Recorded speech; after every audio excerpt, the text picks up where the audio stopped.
This is TWiT. What is Aragon? What problem is Aragon trying to solve?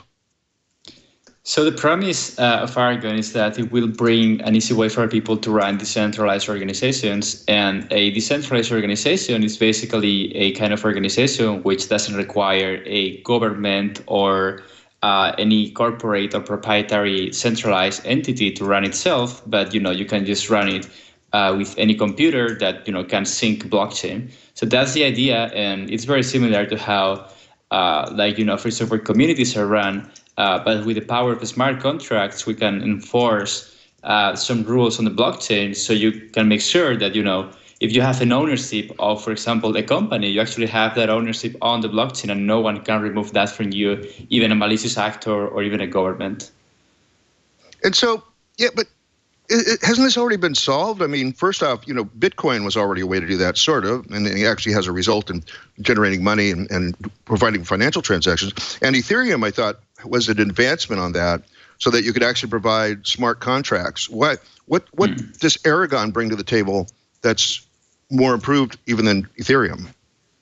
Yeah, we actually use Ethereum, and Ethereum is a great platform for smart contracts. But what we are building is the actual solution, the actual product that you can use to set up any kind of organization, which can be like a company, and you can give shares to your employees or stuff like that, or you can create your nonprofit, or you can even create your own free software project and then, create a new token that is the governance token for the free software project. And then contributors or maintainers can get that token or buy it in the free market and then provide funding for the project. It really gets really modular, but the core mission is to provide a super easy desktop app that you download and you can start your organization and collaborate with others in a very easy way with your cap table and with your voting or governance scheme and with your accounting software all integrated into one interface.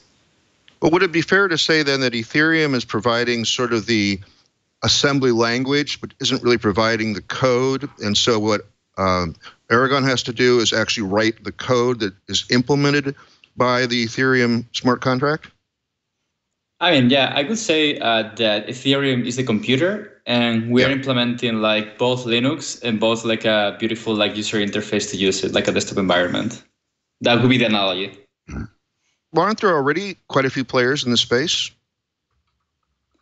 Yeah, there are. I mean, in the blockchain space, there are a lot of players, but there are only a couple that are doing something similar to what we're doing. So we don't really focus too much on competition. I would say we are the only ones that have something that works along those lines. Because there was a huge fiasco called, you guys just mentioned it, the DAO fiasco 2 years ago, in which the first distributed organization was deployed on the wild and it got attacked and it got robbed, and that was a huge fiasco. And after that, nobody tried to touch the concept again until we came around and basically had the balls to say the concept was right. Maybe the implementation was not, but the concept was right, and we want to do it right.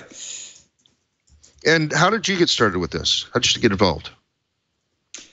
It's a very funny history. So my co-founder and me, we met via Twitter when we were 14 and 15, and then we've been working together for some years. But last year, the year before, 2016, we were working on this project called Unpatent, which was a way to basically eradicate patent trolls. That was our mission, to eradicate patent trolls, and that was a very hard mission for a lot of things. One of them is that it has a lot of legal implications. And at one point, we figured out that the problem was not the patent system. The problem was the governance. The problem was that, there are huge lobbies that make the patent system, not change at all.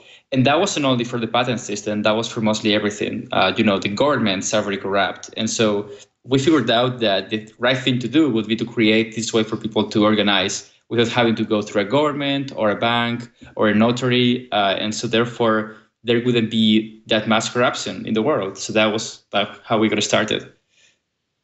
Okay, and let me then clarify then. So is Aragon a labor of love for the people that are involved, or are you planning a company around this? Or, how is it proceeding? How are you going to fund the work on this?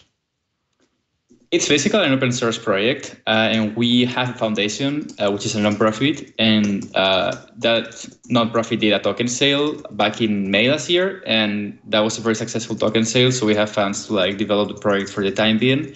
And right now we have like this legal entity holding the funds, but we want to transition all the project governance to the community completely. So there will be like voting, democracy, or other systems of governance, and people in the community will be able to vote what to do with the funds. And we plan to transition all those funds to the community for them to manage them.